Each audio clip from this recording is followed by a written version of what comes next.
मुख्यमंत्री एका कार्यक्रमात बोलतायत, थेट जाऊयात। आणि आज त्याच्यामध्ये प्रत्यक्ष चाव्याचं वितरण आपण केलेलं आहे। बीडीडीचा प्रकल्प हा एक प्रकारे एशियातला सगळ्यात मोठा पुनर्विकासाचा प्रकल्प आहे। जवळपास 14,000 कुटुंबांना आपण नव्याने घर देतो आहोत। 160 चौरस फुटामध्ये राहणाऱ्यांना 500 चौरस फुटाचं घर हे आपण त्या ठिकाणी देतो आहोत।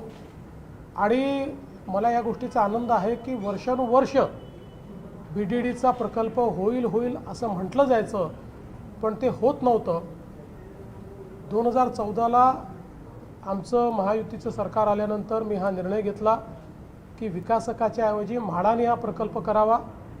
त्यातल्या सगळ्या अडचणी आपण दूर केल्या, कोर्टाच्या केसेस आपण जिंकलो, त्याचं ग्लोबल टेंडर केलं आणि 3 मोठ्या ज्या काही देशातल्या कंपन्या आहेत त्याच्यामध्ये टाटा आणि त्या ठिकाणी जॉईंट व्हेंचरमध्ये टाटा आहे, त्याच्यासोबत L&T आहे आणि शापूरजी आहे, अशा 3 कंपन्यांना आपण ते काम दिलं।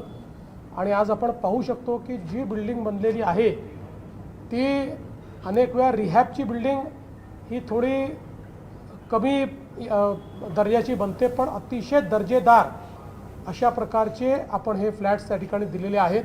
त्यामुळे मुंबईकरांना आम्ही मुंबईमध्येच ठेवणार, मुंबईकरांना आम्ही हद्दपार होऊ देणार नाही, हे जे आम्ही 2014 साली सांगितलं होतं ते पूर्ण होताना आज दिसत आहे। त्याचा आम्हाला अतिशय आनंद आहे।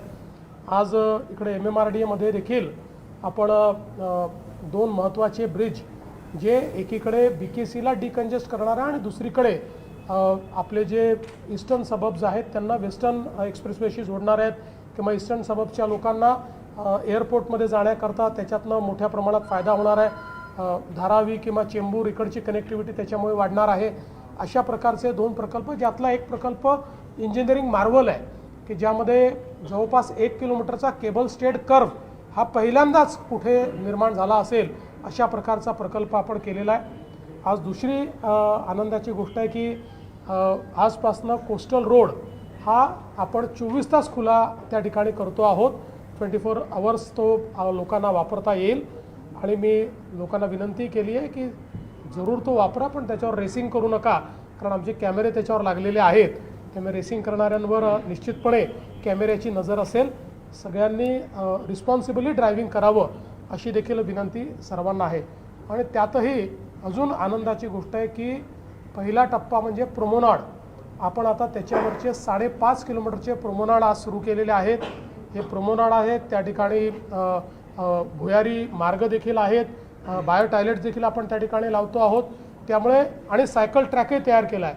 त्यामुळे पायी चालणाऱ्यांना आणि सायकल चालवणारे जे काय आहेत अशा लोकांना जे काही रोज त्या ठिकाणी मॉर्निंग वॉक करतात, इव्हनिंग वॉक करतात, सायकलिंग करतात, त्यांच्याकरता अतिशय उत्तम व्यवस्था आता पुन्हा एकदा झाली आहे। खरं म्हणजे या कन्स्ट्रक्शनच्या पिरियडमध्ये मरीन ड्राईव्ह असो की वरळी असो, लोकांना त्रास झाला, वॉकर्सला त्रास झाला, पण आता त्यांच्याकरता अतिशय उत्तम व्यवस्था होते।